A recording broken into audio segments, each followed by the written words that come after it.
1759년 6월 22일 조선 왕궁 창경궁에서 혼례식이 열렸습니다.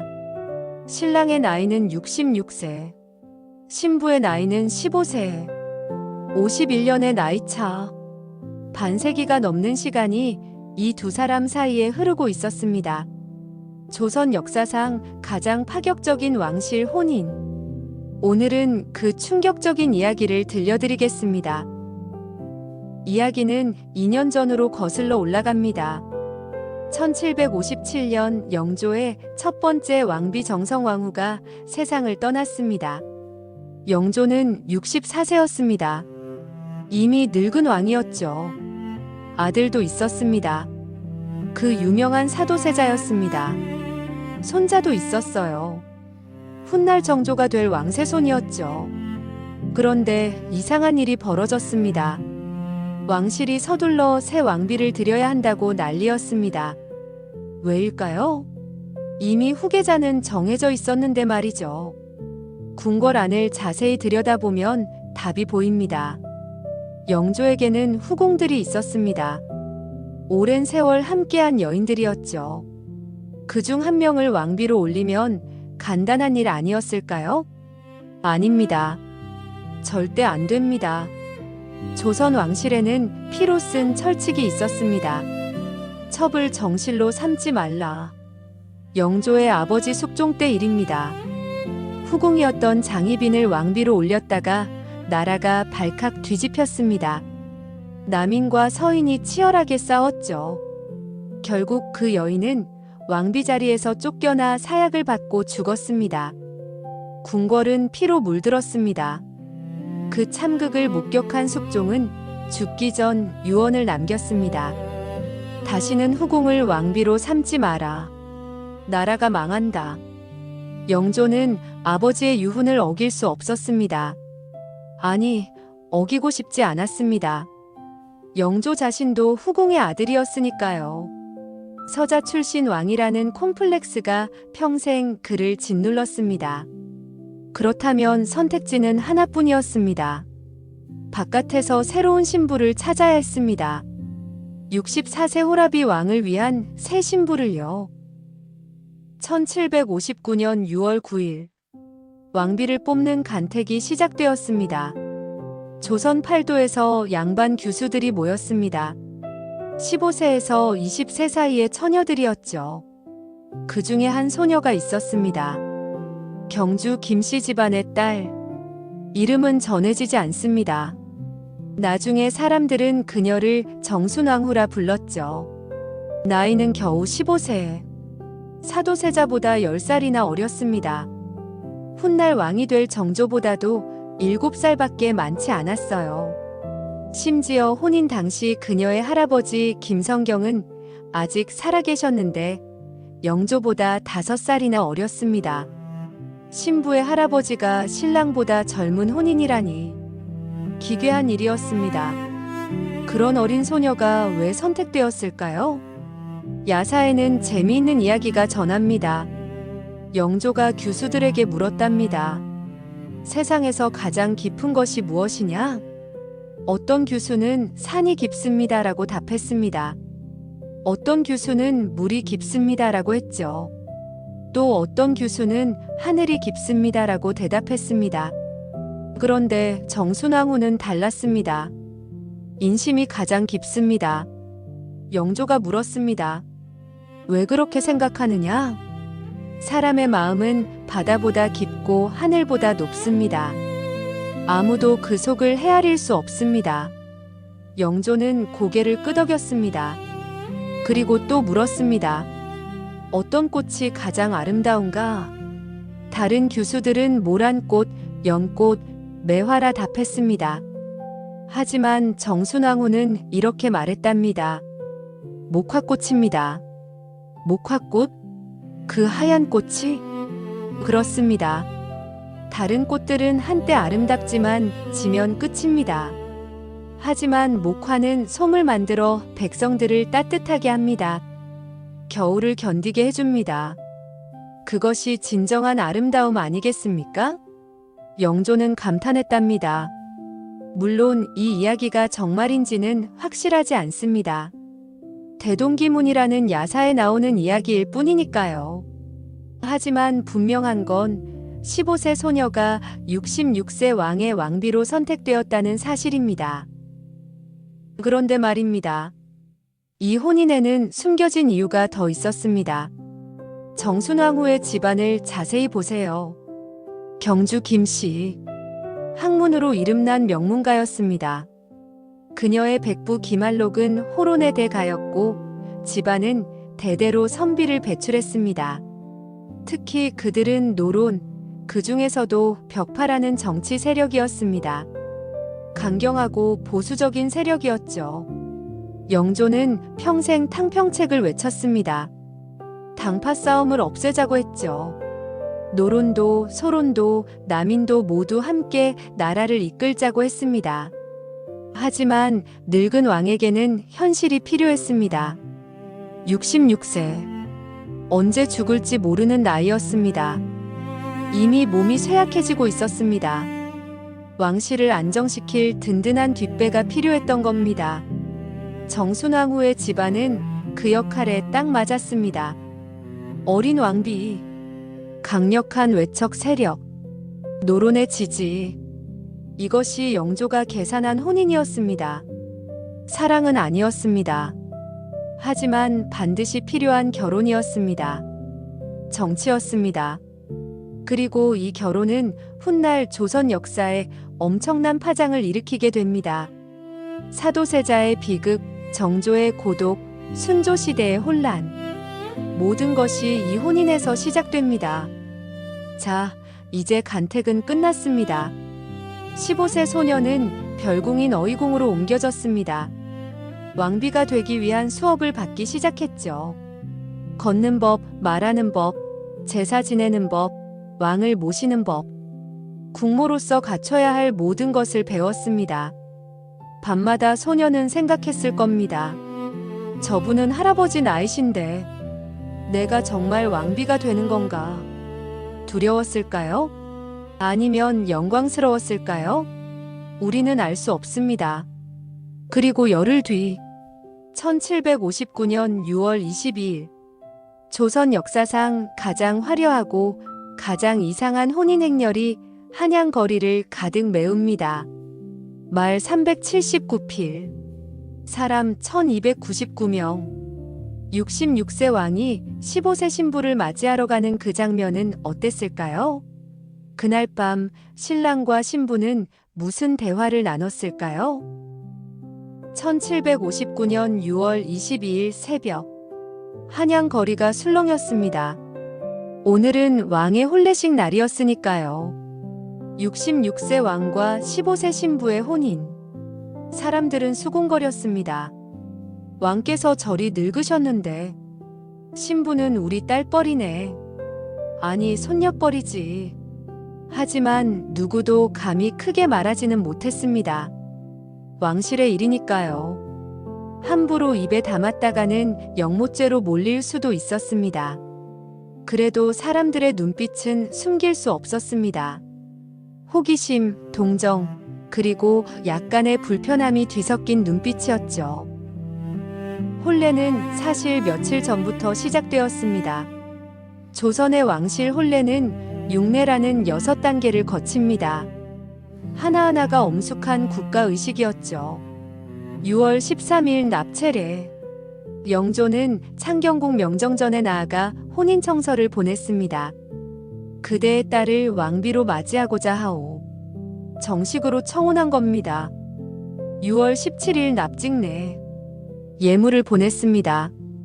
비단, 보석, 금은보와 온갖 귀한 것들이 큰 가마에 실려 신부 집으로 향했습니다.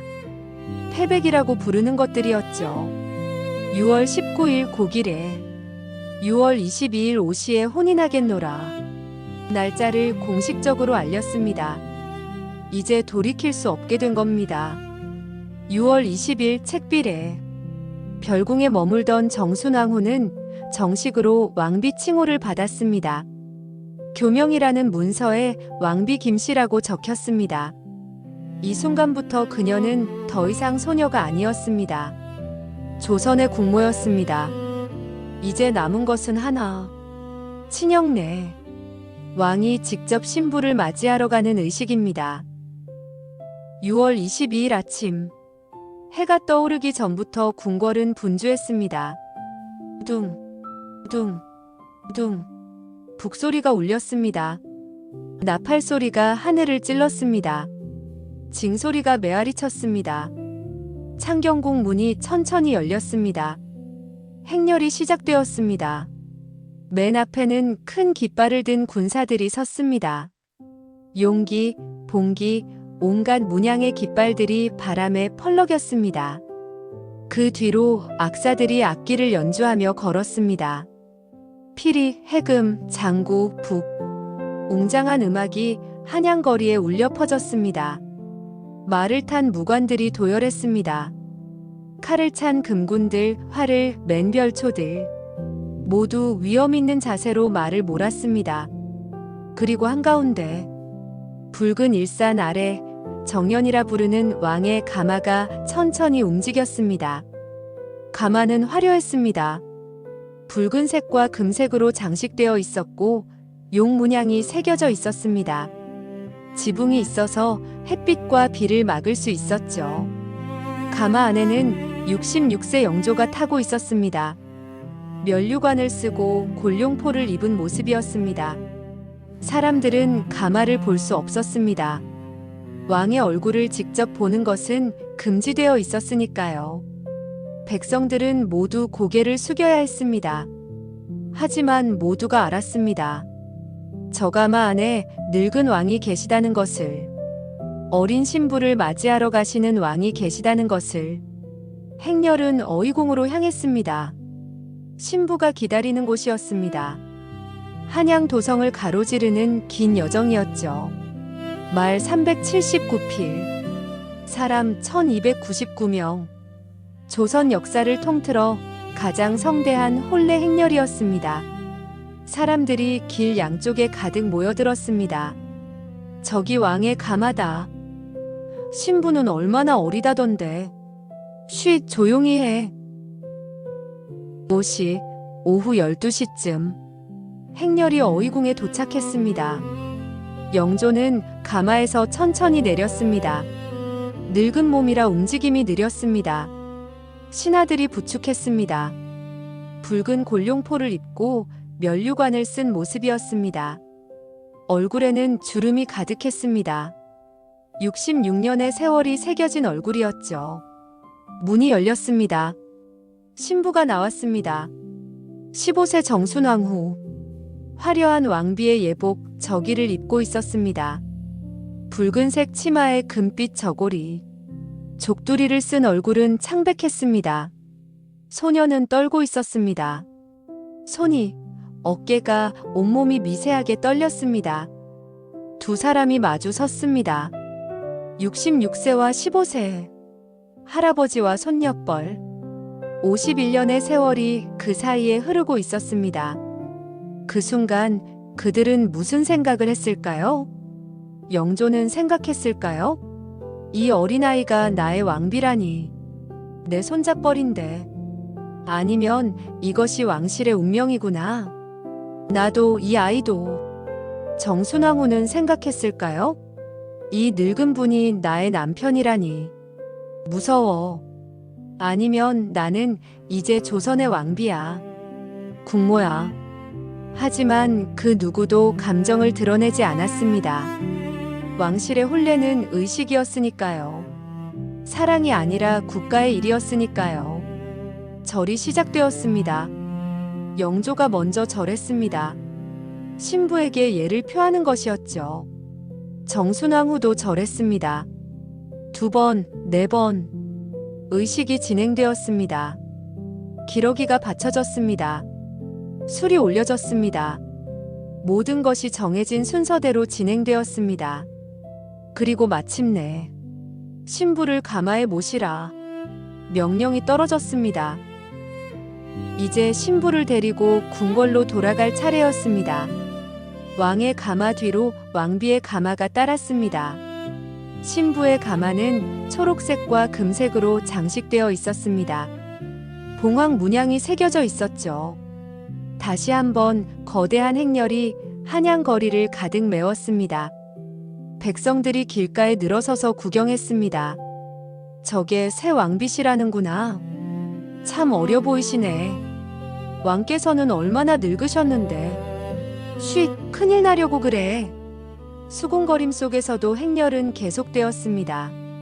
창경궁으로, 명정전으로. 해가 기울 무렵 마침내 궁궐에 도착했습니다. 그날 밤 동례연이라는 의식이 열렸습니다.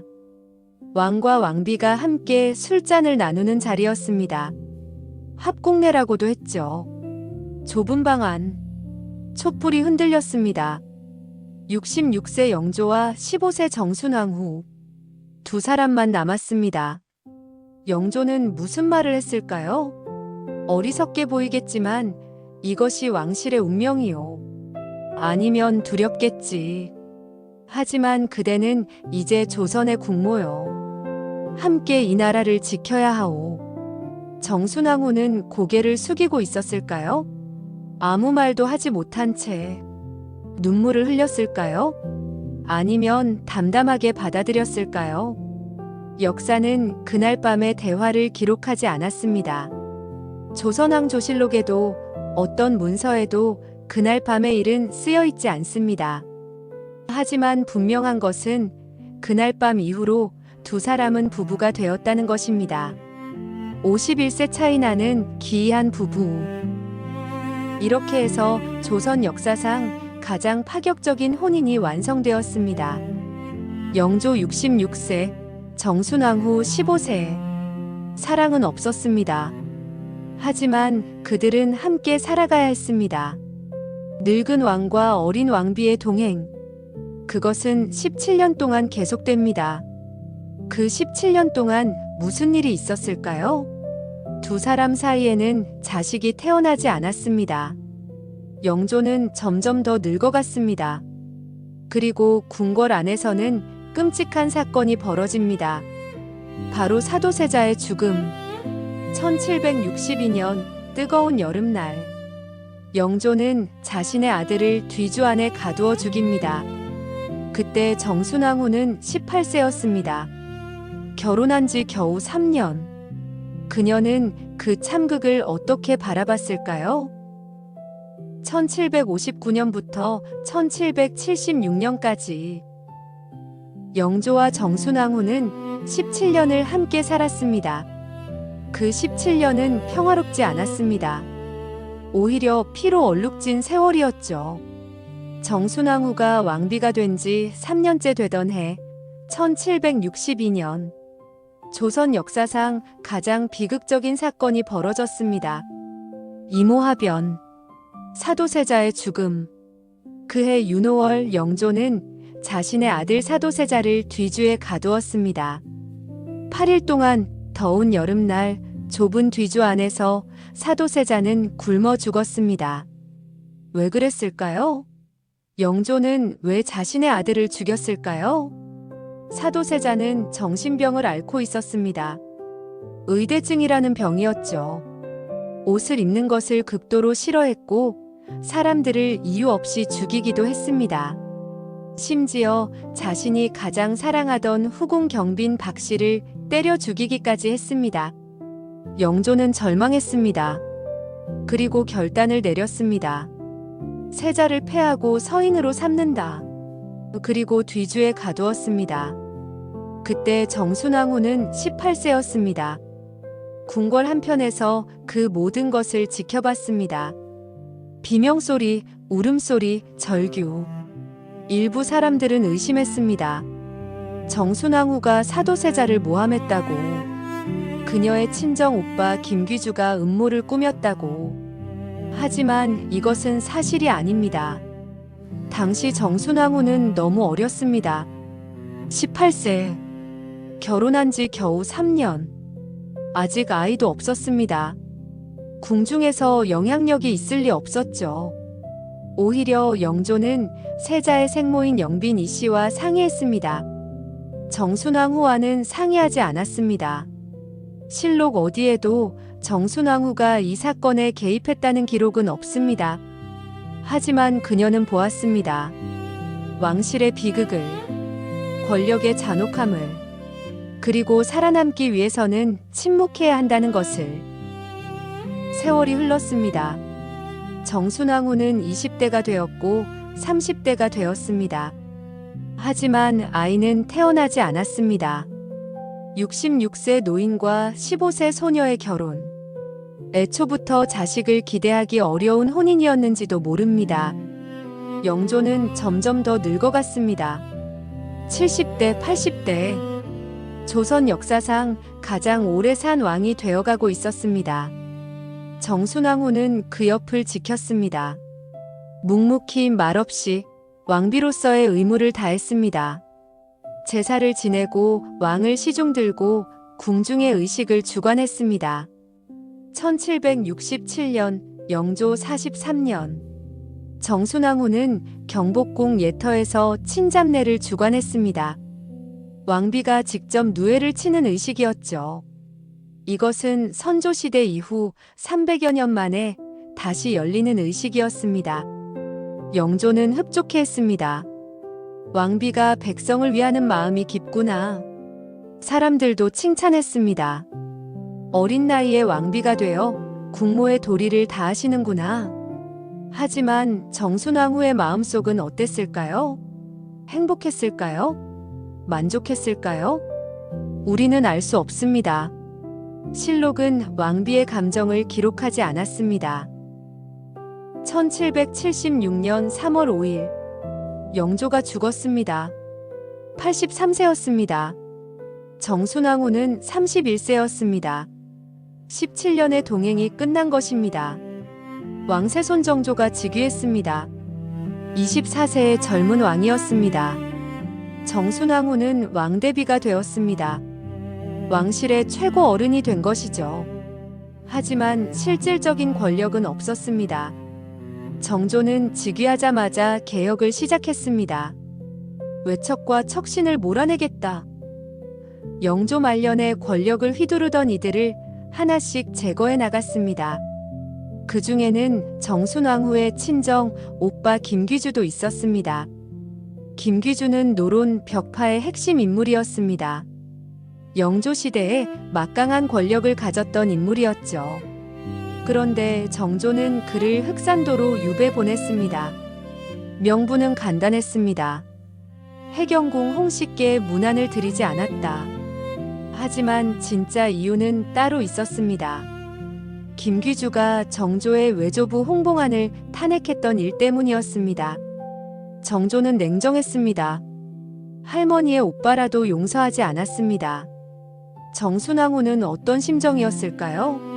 31세 왕대비. 오빠는 유배형을 받고 친정 세력은 힘을 잃었습니다. 그녀는 침묵했습니다. 아무 말도 하지 않았습니다. 정조와 대립하지도 오빠를 변호하지도 않았습니다. 그저 왕대비로서 조용히 지냈습니다. 1786년 김귀주는 유배지에서 죽었습니다. 정순왕후는 오빠의 죽음을 궁궐에서 들었습니다. 그날 밤 그녀는 울었을까요? 아니면 그것조차 참았을까요? 1776년부터 1800년까지 정순왕후는 정조의 왕대비로 24년을 살았습니다. 그 24년은 긴장의 연속이었습니다. 정조는 개혁 군주였습니다. 규장각을 만들고 화성을 쌓고 새로운 인재들을 등용했습니다. 정순왕후의 친정인 노론 벽파와는 반대되는 정치였습니다. 하지만 정순왕후는 참았습니다. 왕대비로서 조용히 지냈습니다. 정치에 개입하지 않았습니다. 그런데 한 가지 흥미로운 기록이 있습니다. 명의록이라는 책에 이런 내용이 있습니다. 세손이 위기에 처했을 때 내전이 안에서 세손을 도와 세손이 무사하게 되었다. 내전, 왕대비를 뜻하는 말입니다. 즉, 정순왕후가 어린 정조를 보호했다는 뜻입니다. 1762년 사도세자가 죽을 때 11살이던 정조도 위험했습니다. 세손이 폐위될 수도 있었죠. 그때 정순왕후가 영조를 설득했다는 것입니다. 세손은 무고합니다. 세손만은 살려야 합니다. 만약 이것이 사실이라면 정조는 정순왕후 덕분에 살아남은 것입니다. 그렇다면 정조는 왜 정순왕후의 친정을 탄압했을까요? 정치는 그런 것입니다. 은혜와 권력은 별개였습니다. 1800년 6월 28일 정조가 갑자기 죽었습니다. 49세였습니다. 너무 갑작스러운 죽음이었습니다. 독살설까지 나돌았죠. 순조가 즉위했습니다. 나이는 겨우 11세. 어린아이였습니다. 정순왕후는 56세였습니다. 그리고 대왕대비가 되었습니다. 이제 그녀 앞에 선택이 놓였습니다. 조용히 물러날 것인가 아니면 권력을 잡을 것인가? 정순왕후는 결정했습니다. 주상이 나이가 어리니 내가 여주로서 조정에 임한다. 여주, 여자 군주라는 뜻입니다. 수렴청정이 시작되었습니다. 41년을 참고 살았던 여인이 마침내 움직이기 시작했습니다. 1800년부터 1803년까지 3년 반 동안 정순왕후는 사실상 조선을 지배했습니다. 그녀는 정조시대를 뒤집기 시작했습니다. 정조가 중용했던 개혁파 관료들을 제거했습니다. 남인들을 탄압했습니다. 노론 벽파를 다시 권력의 중심에 세웠습니다. 그리고 1801년 신유박해가 시작되었습니다. 천주교 박해였습니다. 정약종, 정약용, 이가환, 권철신 수많은 지식인들이 죽거나 유배당했습니다. 정조가 키웠던 인재들이 하나씩 사라졌습니다. 왜 그랬을까요? 정순왕후는 정조의 정치가 위험하다고 생각했습니다. 너무 급진적이고 전통을 무시한다고 여겼죠. 그래서 되돌리려 한 것입니다. 하지만 역사는 그녀를 냉정하게 평가했습니다. 정조의 개혁을 후퇴시킨 인물, 피해 숙청을 주도한 대왕대비. 1804년 2월 순조의 친정이 선포되었습니다. 순조가 직접 정치를 하겠다는 뜻이었습니다. 정순왕후는 수렴을 거두었습니다. 권력을 내려놓았습니다. 그런데 순조의 장인은 김조순이었습니다. 안동 김씨였죠. 정순왕후는 경주 김씨. 같은 김씨지만 다른 파벌이었습니다. 김조순은 정순왕후가 세운 노론 벽파를 제거하기 시작했습니다. 정순왕후는 모든 것을 잃었습니다. 오빠 김귀주는 이미 죽었고 친정 세력도 무너졌습니다. 이제 안동 김씨의 세도 정치가 시작되었습니다. 60세 정순왕후. 권력도 가족도 모든 것을 잃은 노년이었습니다. 1805년 1월 12일 정순왕후가 창덕궁 경복전에서 죽었습니다. 61세였습니다. 수렴청정을 내려놓은 지 불과 1년 뒤였습니다. 사람들은 말했습니다. 권력을 잃은 허망함 때문에 돌아가신 것이다. 그해 6월 정순왕후는 영조의 무덤 옆에 묻혔습니다. 동구릉 원릉. 66세 늙은 왕과 15세로 결혼했던 소녀. 그들은 다시 함께 묻혔습니다. 46년 정순왕후가 왕비, 왕대비, 대왕대비로 산 세월이었습니다. 그 46년 동안 그녀는 무엇을 느꼈을까요? 15세에 궁궐에 들어온 소녀, 18세에 사도세자의 비극을 목격했고 31세에 남편을 잃었고 56세에 권력을 잡았고 60세에 모든 것을 잃었습니다. 사랑했던 적이 있었을까요? 행복했던 순간이 있었을까요? 역사는 그녀의 마음을 기록하지 않았습니다. 다만 이것만은 분명합니다. 51세 나이 차를 넘어선 혼인. 그것은 사랑이 아니라 정치였고 운명이었고 권력이었습니다. 그리고 그 혼인은 조선 후기 역사를 완전히 바꿔놓았습니다. 오늘날 구리시 동구릉에 가면 원릉을 볼 수 있습니다. 영조와 정순왕후가 함께 잠든 무덤입니다. 쌍릉이라고 부르죠. 220년이 넘는 세월이 흘렀습니다. 그들은 여전히 함께 있습니다. 살아생전 사랑했는지는 모르겠지만 죽어서는 영원히 함께입니다. 노왕과 젊은 왕비의 동행. 그것은 조선 역사상 가장 파격적이고 가장 비극적이고 가장 정치적인 사랑 이야기였습니다.